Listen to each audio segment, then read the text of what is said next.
Imagine for a second that you're walking home, like late at night. Okay. You turn a corner and you find yourself in this dark, totally unlit alleyway. Yeah, not a great feeling. Right, your heart rate spikes, you check over your shoulder.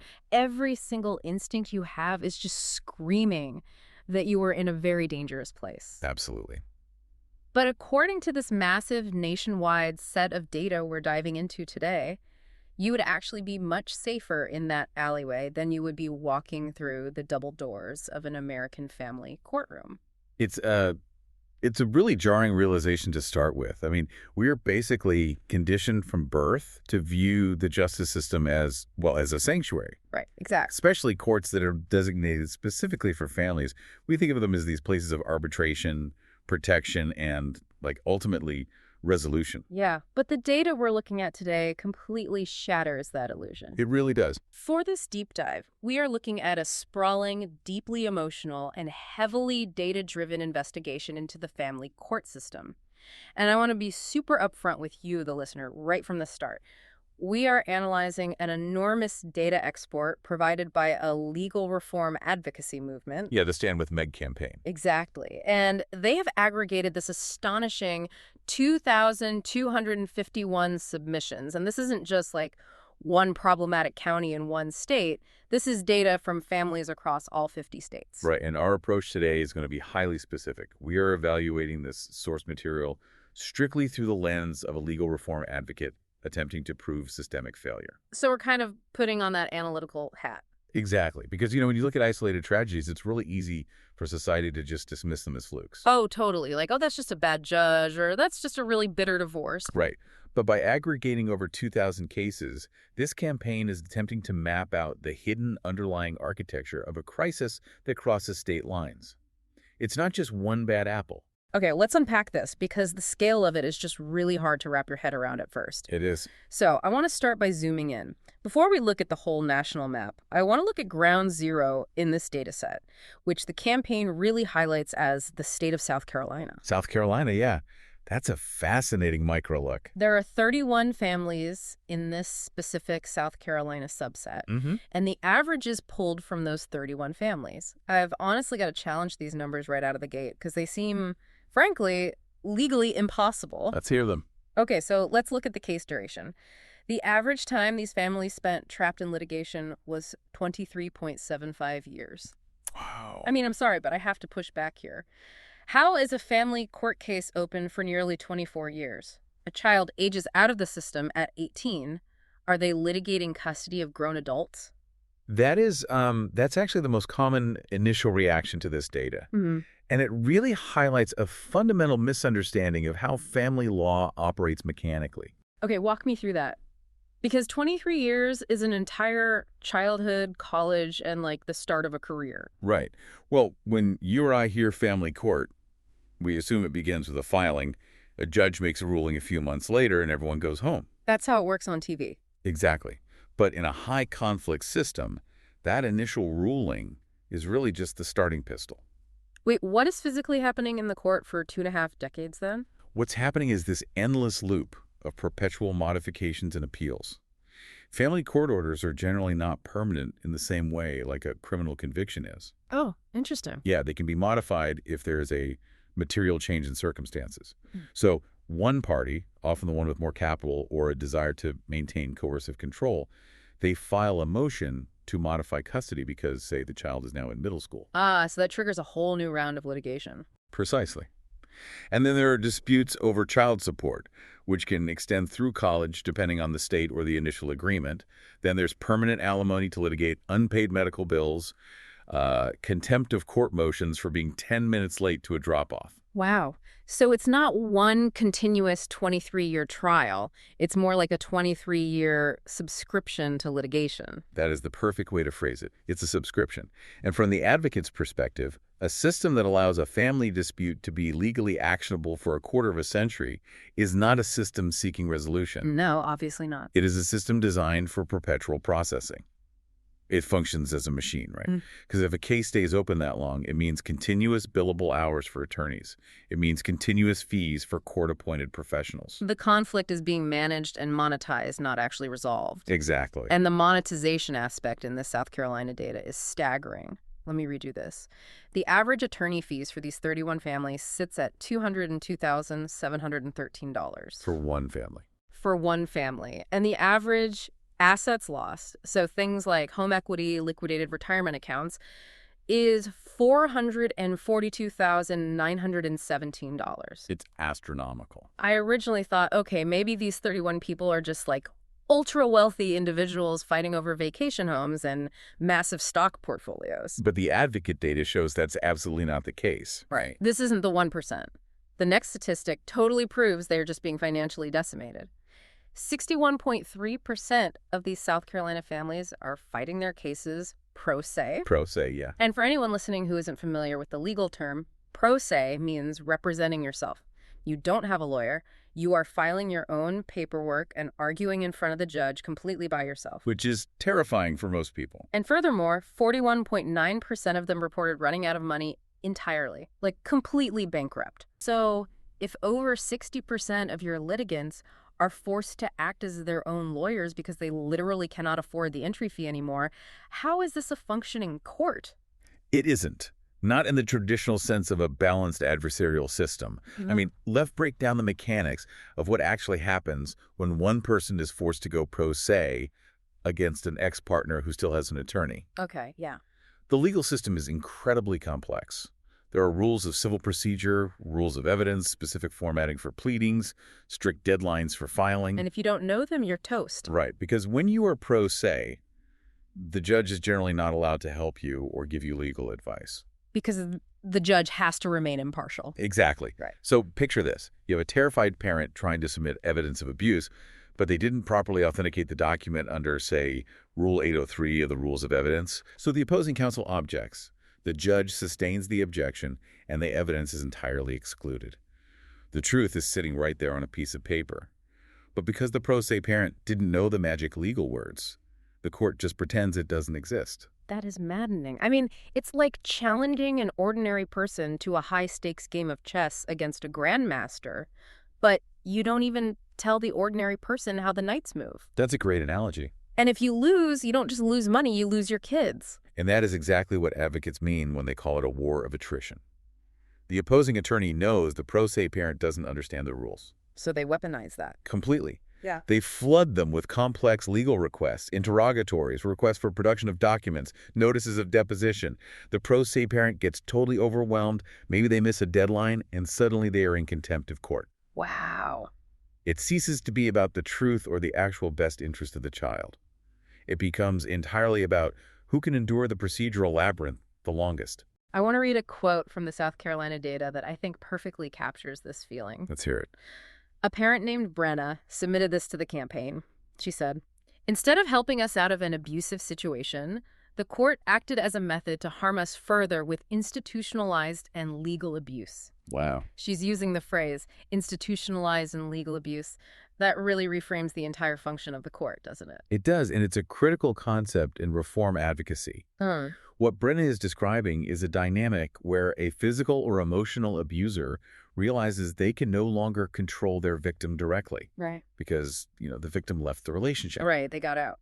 So the abuser pivots. They use the procedural mechanisms of the court as their new weapon.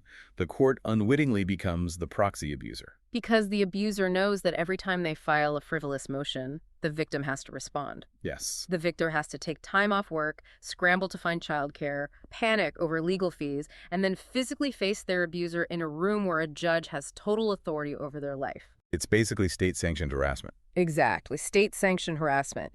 And if this were just happening in South Carolina, if these 31 families were just some weird anomaly, it would be a localized scandal. Yeah, you could just blame a specific county clerk or a handful of bad judges. Right.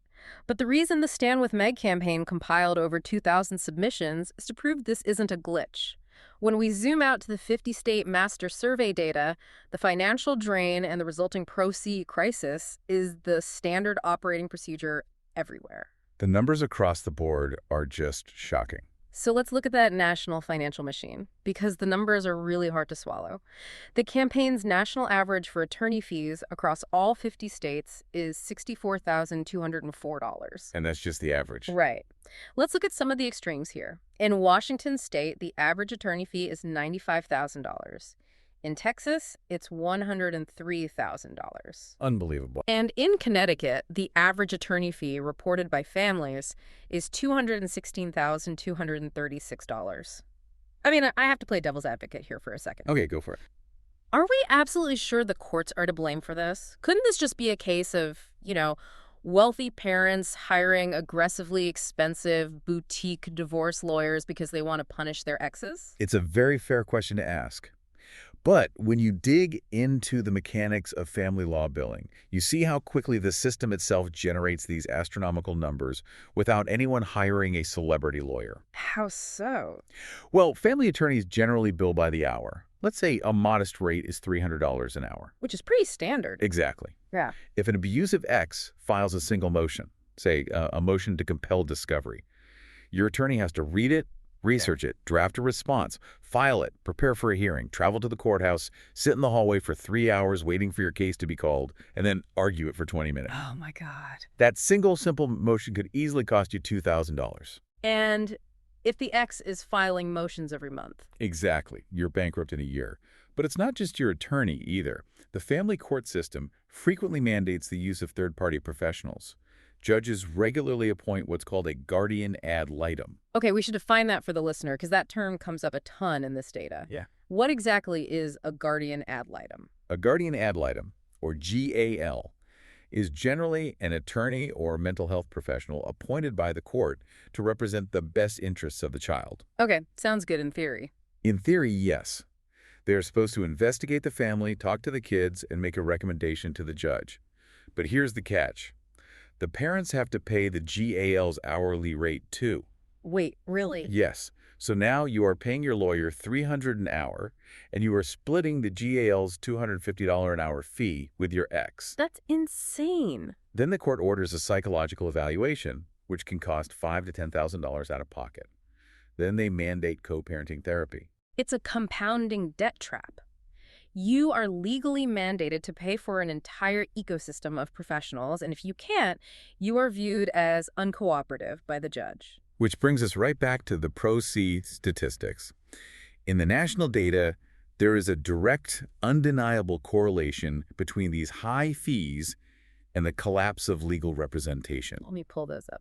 Yeah, in Nevada, 71.4% of the respondents are representing themselves. In Delaware, it's 87.5%.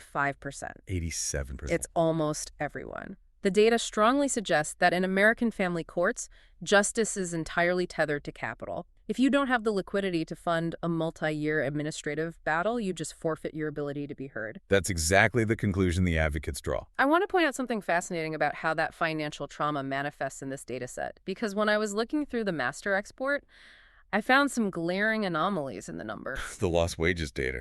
Yes. Specifically in the lost wages column. For example, in Georgia, the average lost wages reported by families is over $303 trillion. Trillion, with a T. With a T. And in California, the average asset loss is listed at over $33 million. My immediate instinct as someone who looks at data all the time was, okay, this is garbage data. Somebody leaned on the zero key. These are obvious entry errors by frustrated people taking a survey. And practically speaking, you are almost certainly right. It's a data entry error. But we shouldn't just dismiss it, because the psychology behind that error is incredibly revealing. Right. I started thinking about the state of mind of the person typing those numbers. Yeah, put yourself in their shoes. Imagine a parent who has lost their children, their home, their savings, their reputation. They are sitting at a computer filling out an online survey for an advocacy group. They aren't calmly double-checking decimal points. They are in a state of absolute, profound desperation. Typing a string of nines in a lost wages box isn't a mathematical calculation. It's a cry for help.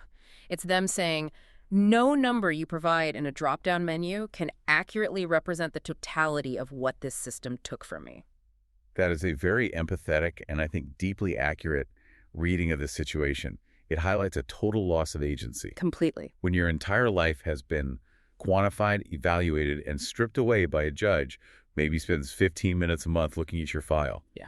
Entering $1 billion in lost wages is a physical manifestation of feeling completely powerless. And it's when a parent reaches that state of absolute powerlessness, bankrupted, unrepresented, and exhausted, that they become entirely defenseless against what the advocate data points to as the system's darkest flaw. The weaponization. Exactly. The active weaponization of the system through false accusations and how the courts seem to routinely enable abusers. This is perhaps the most heavily documented and controversial phenomenon in the entire data set. Let's go back to South Carolina to ground this.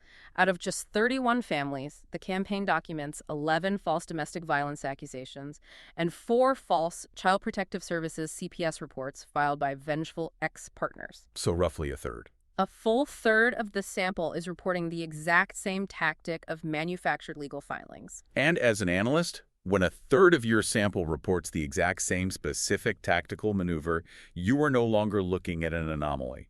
You are looking at a documented strategy. And we see it everywhere in the survey. Let me read a few of these cross-state testimonials because they are chilling. Go ahead. In Kansas, a mother named Sierra reports that a judge awarded custody to a father who had no witnesses, while completely ignoring the mother who had 5 witnesses proving the father smoked marijuana around the children.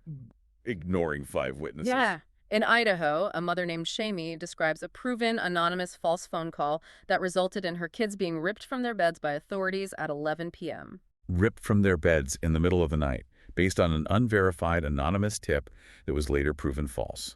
The trauma of that alone. It's unthinkable. And in New Jersey, a parent named Catherine states the court actually allowed a known, documented abuser to cause homelessness for a survivor. How did that happen? The abuser stopped paying support, the survivor lost her home, and then the judge gave the abuser full custody because the protective parent was now technically homeless. Wow. It's a closed loop of systemic failure. And the question we have to ask is, why? Why do highly educated judges who deal with families every day allow this to happen? Right, they have to see this pattern. The advocates argue it comes down to the foundational philosophy of family courts. The system is built on a baseline assumption of equal fault. The idea that it takes 2 to tango, both parents are just bitter, angry, and exaggerating. Precisely. The system assumes a baseline of 2 good enough parents who just can't get along. But that assumption fails completely and dangerously when you introduce domestic violence or coercive control into the mix. Because it's not a level playing field. Exactly. When one parent is an active abuser and the other is a victim desperately trying to protect the children, treating them as equally at fault automatically empowers the abuser. But surely judges are trained to spot abuse. I mean, if someone is making a fake CPS call or filing a fake emergency order, wouldn't a judge see right through that? You would hope so, but let's look at the mechanics of something called an ex parte emergency order. Okay, yeah. What is that? Ex parte means one-sided. It's a legal mechanism where one party can go to a judge in an emergency, say, claiming the other parent is threatening to kidnap the kids or is actively abusing them. And the judge can issue an order stripping custody right then and there without the other parent even being in the room or knowing it's happening. Wait, that sounds incredibly dangerous if it's weaponized. It is incredibly dangerous. The abuser files an ex parte motion on a Friday afternoon with a perfectly drafted, completely fabricated affidavit. Oh, no. The judge, operating on the better safe than sorry principle, signs it. The protected parent loses their kids for 30 days before they ever get a chance to present their side at a hearing. 30 days without your kids based on a lie. Yes. And by the time the hearing happens, the status quo has been disrupted, the children are traumatized, and the abuser has successfully used the court's own administrative machinery to terrorize the victim. I have to ask, why does the court seem to favor the abuser's narrative when they actually get into the courtroom? My analogy is this. From these testimonials, it sounds like the court is acting less like a neutral referee in a dispute and more like a willing accomplice handing a baseball bat to the heavier hitter. That analogy holds up perfectly because the heavier hitter in family court is usually the one with more capital, more sociopathic charm, or simply more willingness to commit perjury. Wow. The courtroom is an incredibly high-conflict, high-stakes environment. Think about how a protective parent is going to act in that room. They're going to be a mess. Exactly. They have been abused. Their kids are in danger. They are likely bankrupt and fighting pro se. They are traumatized. They might be crying. Their paperwork might be a mess. They might seem frantic and hypervigilant. Because they're frantic. Everything they love is on the line. Right. But now look at it from the perspective of a judge who has 30 cases on the docket that day and has exactly 15 minutes to hear this argument. Oh, I see where this is going. To that overworked judge, the frantic, terrified victim doesn't look like a victim. They look emotionally unstable. They look uncooperative. And the abuser. Meanwhile, the abuser, who thrives on control and manipulation, often appears incredibly calm, collected, and highly reasonable. They wear a nice suit, they have an expensive lawyer, and they calmly tell the judge, "Your Honor, as you can see, my ex is incredibly erratic and is trying to alienate me from my children." Wow. So the system literally rewards the presentation of calm over the messy, chaotic reality of actual trauma. Yes. The system, lacking the time and resources for deep forensic investigation, often defaults to the party who is easier to manage in the courtroom. That is deeply disturbing. And you see it explicitly in a quote from a Washington parent named Christina. What did she say? She says the system failed to hold my abuser accountable and rewarded him instead, even with findings of perjury and abuse on record. Wait, findings on record? Yeah. That means a court literally documented the perjury and abuse and still rewarded him. Because of that equal fault fallacy we talked about, a judge will look at a documented history of abuse and say, well, that was between the adults. It doesn't mean he's a bad father. We must promote a relationship with both parents. There is another quote that completely wrecked me when I read it, and it perfectly illustrates this power imbalance. A mother named Avril in Ohio. I remember that one. She wrote, "Because I'm deaf system, use my abuser and his mother as their primary and believe them because they have voice and I don't. Judge refused to see my proof motion." It's heartbreaking. The court prioritized the literal voice of the abuser in the room over the written, evidentiary proof provided by a deaf victim. It is the ultimate, literal manifestation of silencing a victim. When a system relies on verbal courtroom theatrics and the smooth arguments of expensive lawyers rather than hard evidentiary proof, the most vulnerable people are easily victimized again. It's just so wrong. The ADA applications alone in that quote are staggering, but it shows how standard procedures crush marginalized parents. And as awful as this is for the parents, the financial ruin, the gaslighting, the legal weaponization, I want to pivot to what I think is the most devastating part of this entire data set. The kids. Yes, because while the adults are fighting this administrative war, the ultimate tragic cost is being paid by the children. They are the collateral damage of a system that treats them as property to be divided. The eradication of childhood is the recurring, undeniable theme here. Let's look at the South Carolina statistics again. 26% of the families in this data set lost all contact with their children. Complete erasure. Complete erasure. Zero custody. Zero visitation. Over a quarter of the protective parents just deleted from their children's lives. And then we have to talk about the ones who are forced into contact.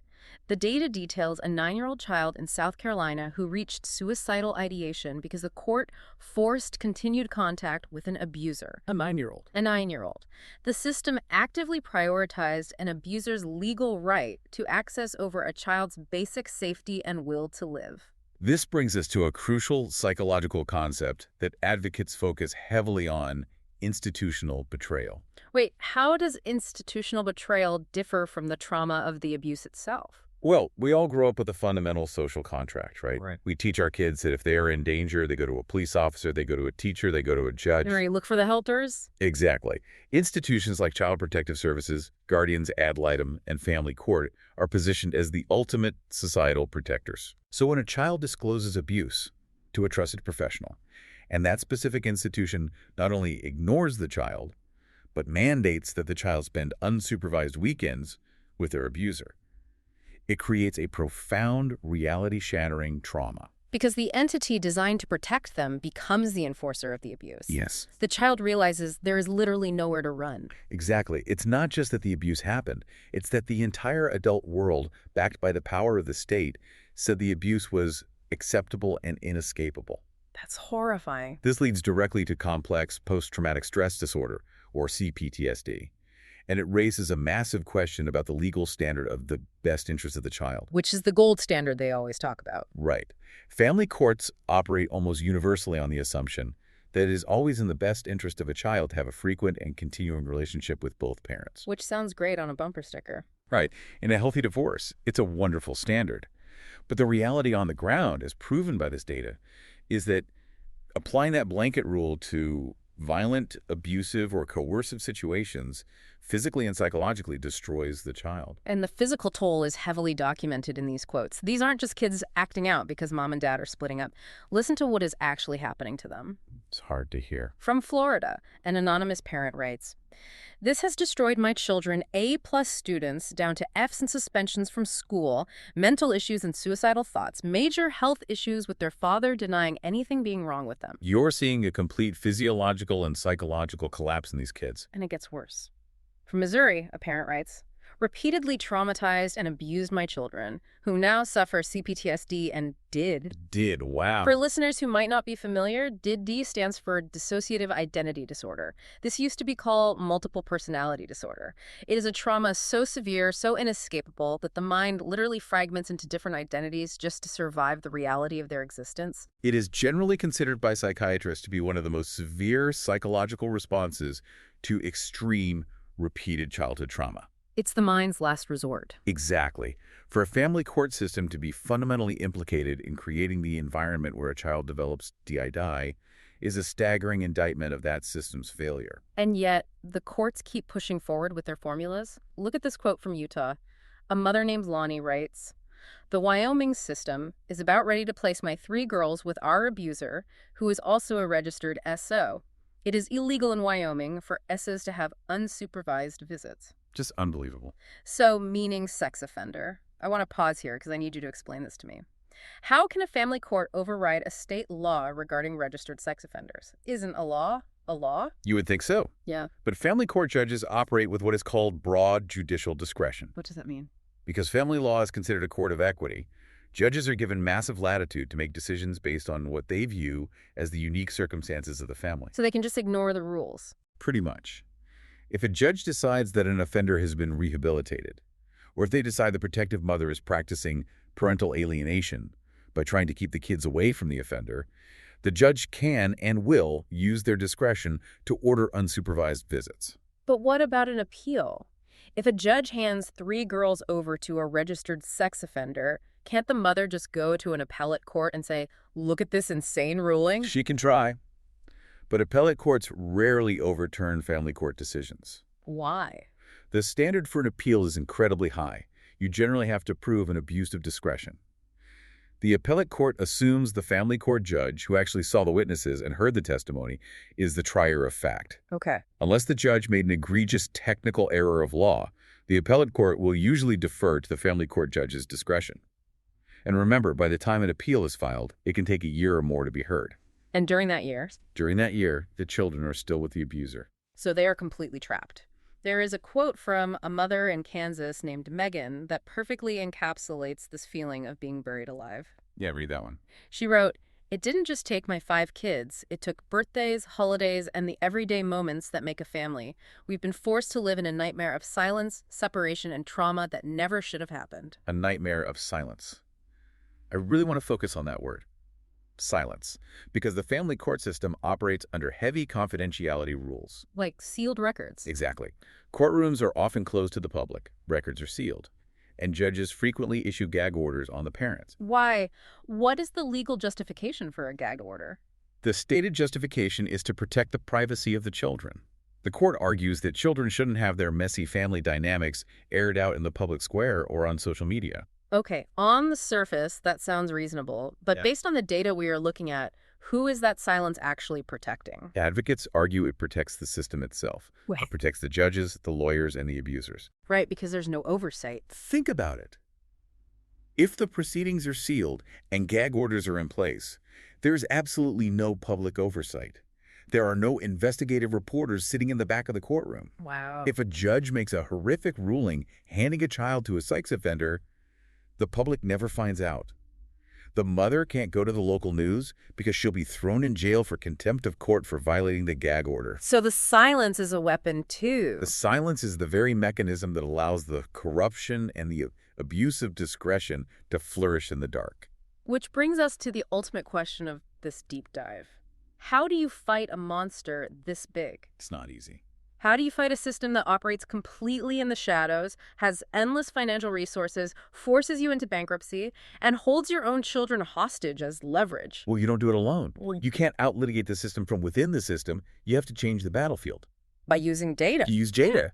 And that leads us to the national strategy for exposure that the Stand with Meg campaign is executing. And I have to say, looking at their tactical strategy, it is fascinating. It really is. It's not just like a petition. Yeah. They call their current campaign 3 states, 1 mission, unlock the reports. It is a highly calculated, modern approach to legal reform. It treats a legal failure almost like a supply chain audit. Exactly. Here's how they are structuring their attack. They have set a specific tactical threshold for each state. The goal is to get 30 verified submissions from a single state. 30 submissions. Right. Once a state hits that magic number of 30, the campaign officially unlocks that state. They generate a massive branded PDF report containing all the financial data, the duration stats, the quotes, and the documented trauma, and they publish it to the permanent public record. And right now, looking at their dashboard, they're aggressively pushing 3 specific states right to the edge of that threshold. Right. They are targeting Maryland, Arkansas, and Louisiana. Maryland currently sits at 28 out of 30 submissions. So close. They literally only need 2 more families to submit their data to expose the entire state. Arkansas is at 26 out of 30, they need 4. Louisiana is at 25 out of 30, they need 5. From an advocacy standpoint, this is a brilliant strategic maneuver to bypass the court's isolation tactics. How so? As we discussed earlier, the courts rely on making the victim feel alone. When you are fighting a pro se battle, your lawyer tells you your case is unique. The judge acts like you are uniquely problematic. Right. You're gaslit by the entire institution into thinking you are the only one experiencing this. You feel like you're losing your mind. Precisely. But by crowdsourcing this trauma into a structured 50-state database, the movement fundamentally shifts the narrative power. It takes it out of the sealed courtroom and into the public square. Yes. It stops being a localized he said, she said argument where one angry mother is easily dismissed as disgruntled. It becomes empirical, actionable, undeniable data. And you might wonder why 30, right? Well, yeah, I do have a question about the strategy there. Why the magic number of 30? Is there some legal loophole that opens up at 30? Or is this just a marketing tactic to create a sense of urgency for the campaign? It's actually grounded in statistics. My analogy here is that it feels like they are building a class action lawsuit in the court of public opinion. Because if one person stands outside a courthouse and yells that a judge is corrupt, they look crazy.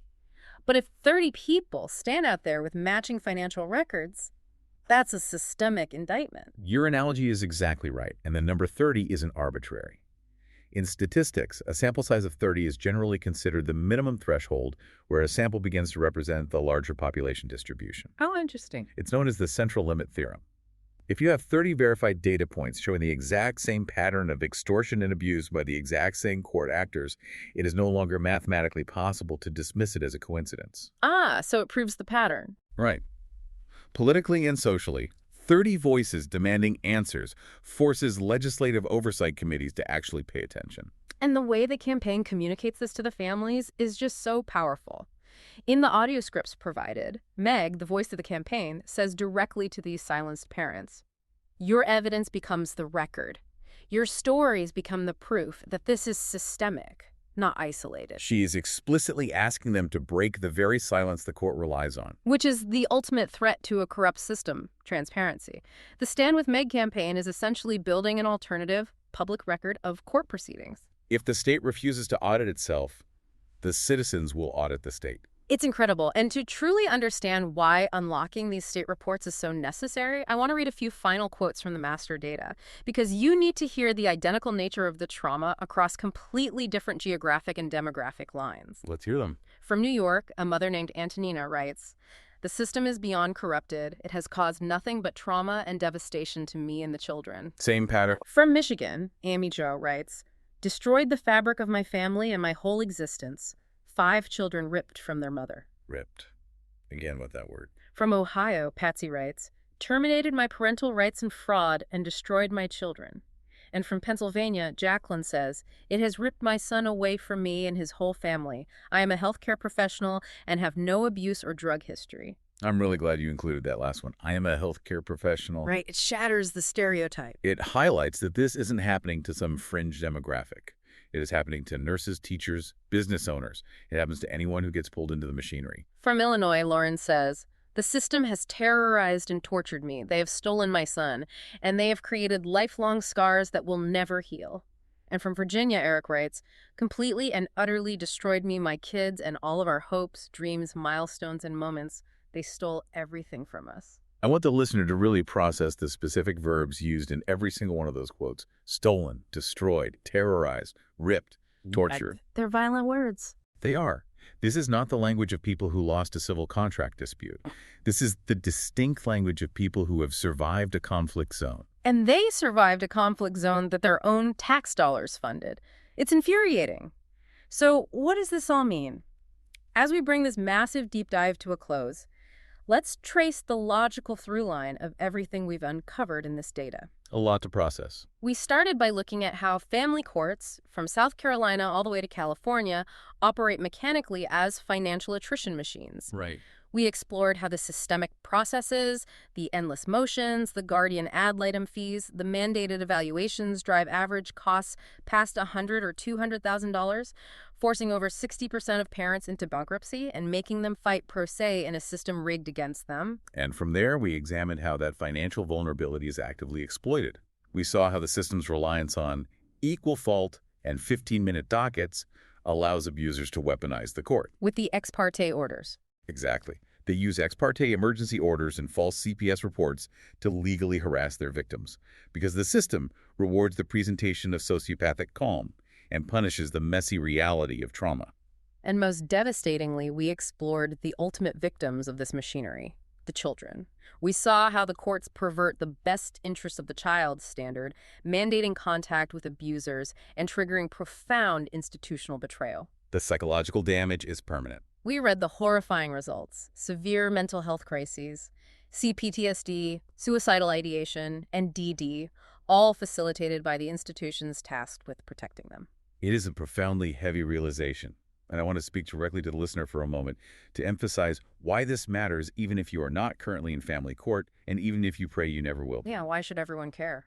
Because a society is ultimately judged by how it protects its most vulnerable populations. Right. If the bedrock of the house is rotten, no room in the house is safe. Exactly. The integrity of the entire justice system relies on public trust.